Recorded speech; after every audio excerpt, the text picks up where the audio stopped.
Today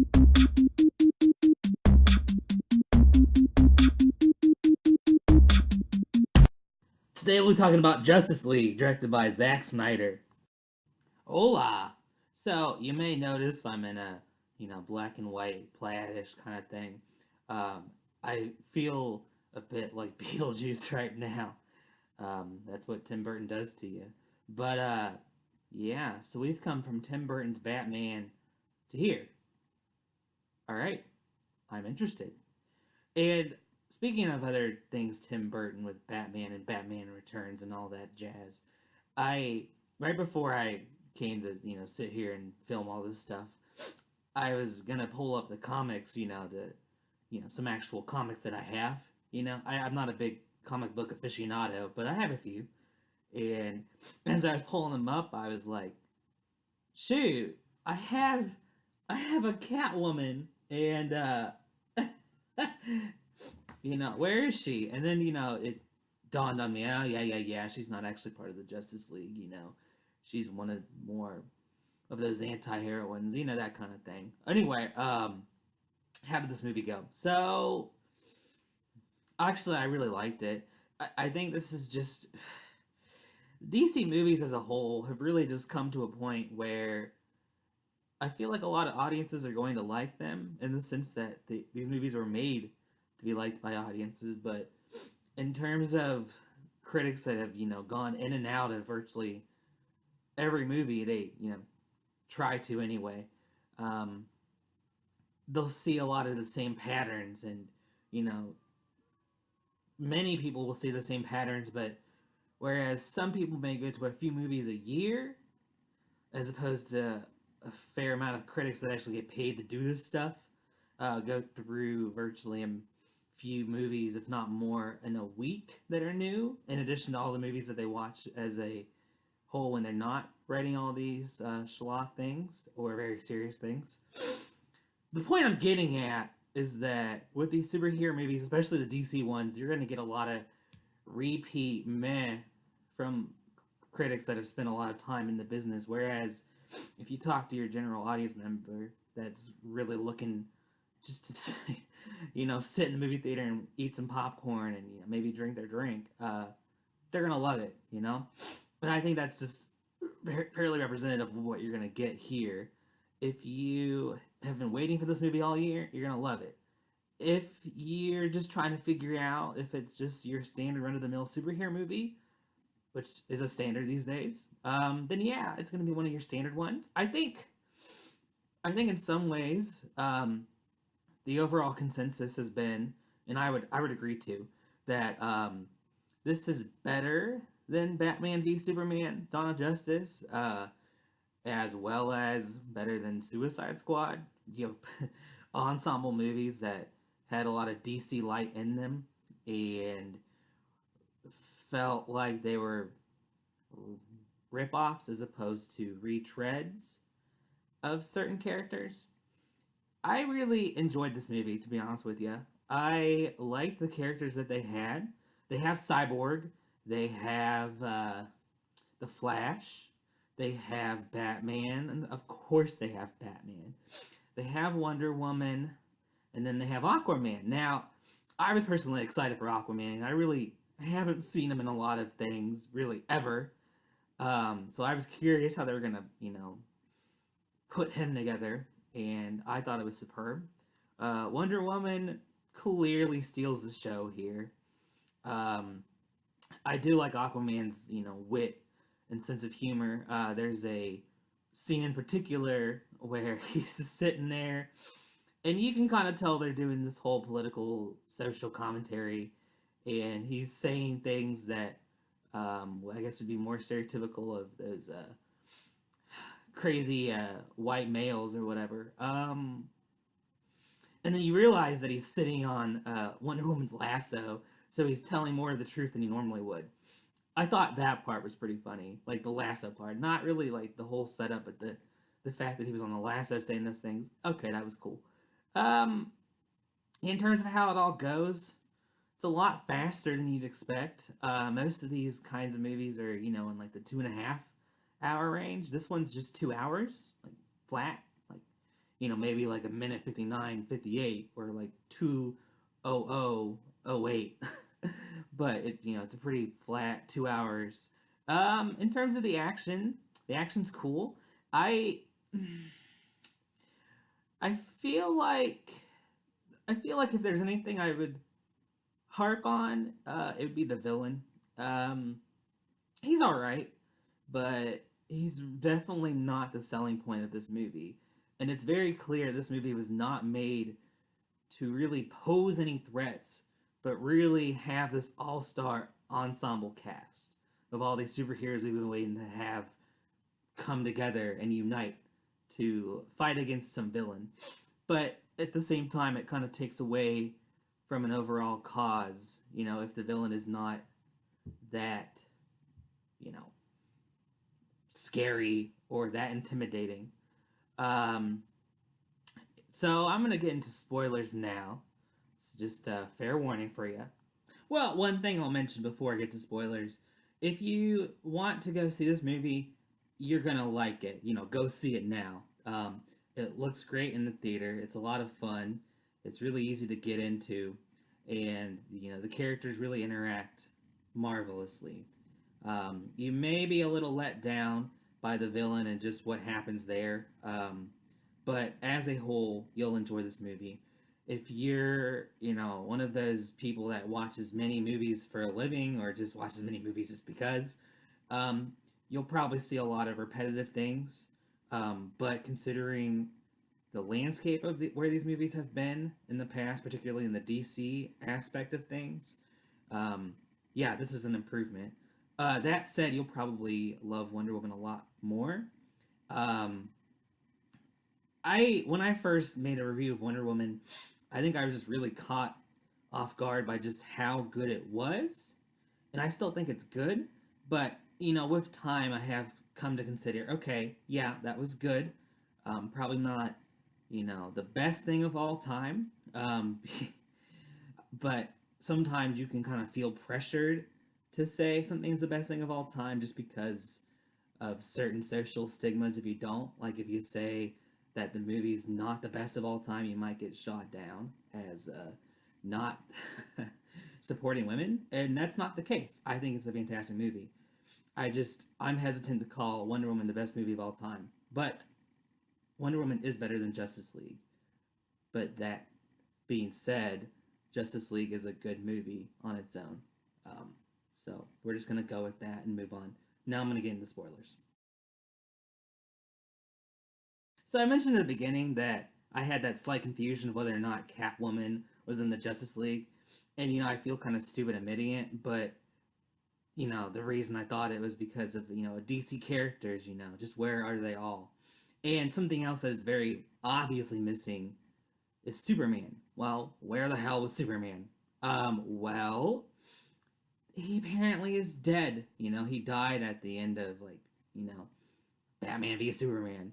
So apparently, I haven't really followed it that closely. But anyway, he's dead, and it's kind of like, well, shoot, where are we gonna go now? So they spend some time, figuring out how to resuscitate Superman and give him a second life, if you will.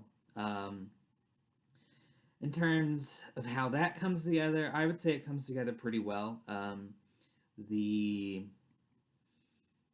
this development between Batman and Wonder Woman, being the clash of leaders, um, you see this tendency of Wonder Woman hesitating to be a leader because people get killed when she's a leader of sorts. In the Wonder Woman movie, like Chris Pine's character Steve, um, more or less died as a sacrifice. Um, and so she's hesitant to really take charge, but she knows the way to go, um, and is instrumental in getting Superman back to life. But honestly, one thing I really appreciate about this movie is that they use all the characters in each of their different little ways to really move the plot forward and also contribute. You don't really feel like one person alone did all the work. Well, for the most part. Wonder Woman, obviously, maybe not obviously, but she takes a lot of time stealing the show. You can tell the writers have really catered to her looking good. I hope it's for the sake of just her being good and not just trying to please, certain audiences and demographics. That's what you want to do, sure, but you don't want it to be the sole purpose. You want there to be an actual reason within the story to push that kind of front. So Wonder Woman does a fantastic job. Batman's fine. You can tell he's trying to really go for the Christian Bale, like, rah, rah, rah, I can't even do it. Talk super raspy, like, I'm not the bad guy. It's like that half whisper thing that Christian Bale did when he was the Dark Knight. The Flash, I like him, but they made him really stupid and really dopey and whiny, and maybe that's how he is in the comics. But it got a little irritating, actually quite irritating. But that being said, it made for a distinguishable character, and when he did come up to bat, when he was needed, he came up to bat and played well. Aquaman, I think I probably saw a lot of myself in him. This is kind of detached sarcasm and this kind of tremendous apathy towards everything. But you feel like he is learning things as he goes. He's learning how to play with others, I suppose, is one way to put it. Obviously the spotlight's not entirely on him or even mostly on him, but he is given moments to shine and he does well. Cyborg is an interesting character.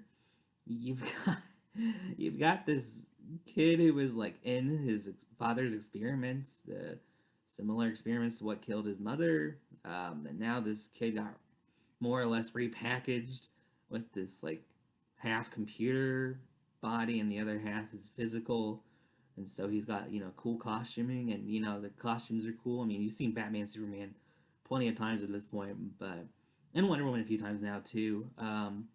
But yeah, I mean the work's cool. It's all neat, it's a lot of fun and contributes to the excitement and thrills of being there and watching it all unfold. The villain's name is Steppenwolf. He really is a waste of space. I liked his horns. He's got these horns that are super neat. But the villain's just there to be a villain. Like, they have some like half-baked story. It's fine. It's not the worst backstory, but you can tell they did not care nearly as much about the villain's backstory as much as they cared about the Justice League characters themselves. And I mean, to be fair, the movie's not called Steppenwolf, but you kind of hope there's a bigger force to fry. But yeah, he's fine. He's got a lot of strength going on. He's super tall, which the Flash says and Batman acknowledges later on. That was all right. Alfred's not too bad in this. He's Jeremy Irons this time as opposed to Michael Caine or like whoever else they've ever gotten to get Alfred. Jeremy Irons is good. He's really, I don't know, his character is pretty disposable. Jeremy Irons was not required for that role. It was kind of like you could like trade one out for the other. Same goes with Ben Affleck for that matter. I thought Henry Cavill had that kind of ruggedness, kind of alpha male kind of thing going on that made him all Superman, made sense to be Superman. Amy Adams is great in the few scenes that she has.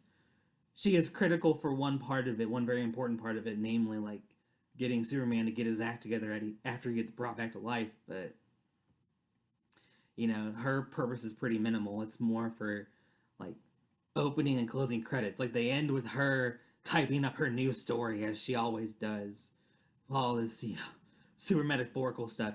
All the high class journalism you see in newspapers these days. That kind of stuff. Yeah, so in short, Flash is okay. He makes sense even though he's a bit dopey. Aquaman is, kind of this muscly, sarcastic kind of guy. He's trying to compensate, but he does have a cool and detached demeanor that I can't help but like. But yeah, he's a bit of a jackass. And you've got Cyborg, who's very mysterious, not really developed that well, to be honest with you. But when he does come out of his shell, which is rarely, but it does happen, he's pretty cool. He's mainly just the guy that does all the science talk and all the computer screens and whatnot. I didn't really find him my favorite, but he was okay. Batman was okay. Um, I don't know. I felt like when Batman had his mask, his bat hat on or whatever you want to call it, like, he was one person when he was, he was Batman, and when Ben Affleck was all in, his regular attire, face showing he was Bruce Wayne, but you never got the feeling that Bruce Wayne was Batman, whereas Clark Kent and Superman were, one and the same. Um, yeah, maybe that's just a nitpick. So in short, I would say, you know, like go see it. It's gonna be a fun one. The ending's a little bit anticlimactic, but by that time you've seen plenty of good things that you'll probably be all right with it. They have this thing where they pretty much use the villain's weapon against him. He uses fear to bring up these like alien butterflies. It's not as stupid and silly as it sounds, only halfway. But yeah, they turned those aliens against Steppenwolf, and they kill Steppenwolf instead of having any blood on their hands. Maybe they had some fans pissed from when Superman had blood on his hands before. Sure. I mean, look, if you're going into the theater to watch this, you're probably already inclined to like it anyway. And even if you weren't inclined, but you were dragged by someone else, I think you'll be all right. And if you're really not interested into it, why are you worried about this movie and what it's like? You know? Um, yeah, the ending credit scenes really aren't the mid credit scene's not that necessary. The after credit scene, I liked it. It had Lex Luthor more or less coming at it like some like Lex Luthor like substitute or wannabe.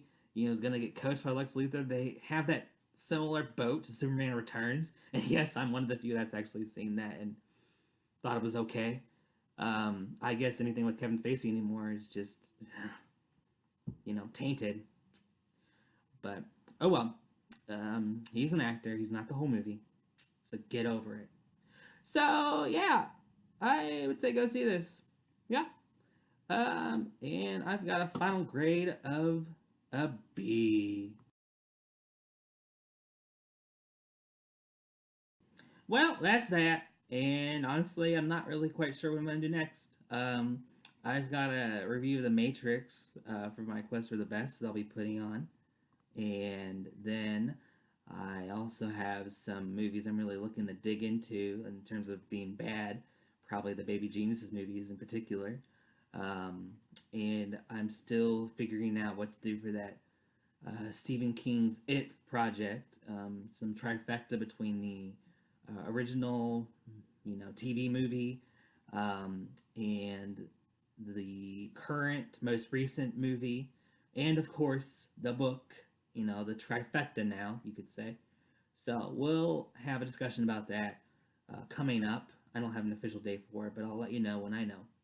And yeah, that's what I got. And I am thankful for all those that watch. And I will talk to y'all later. Okay, bye.